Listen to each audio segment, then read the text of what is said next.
सभी बच्चों, सभी दोस्तों, इसे भी सीखें, बहुत अच्छी बात है।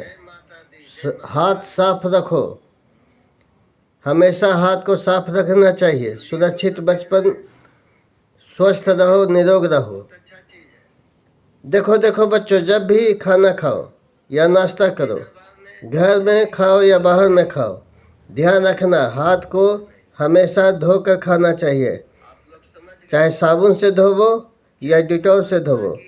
हाथ साफ करने से पेट में गंदगी नहीं जाती।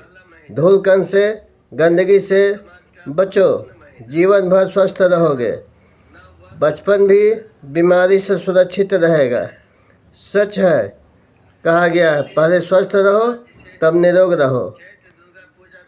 सब्सक्राइब करें, लाइक करें, अपना जीवन में सफाई लावें।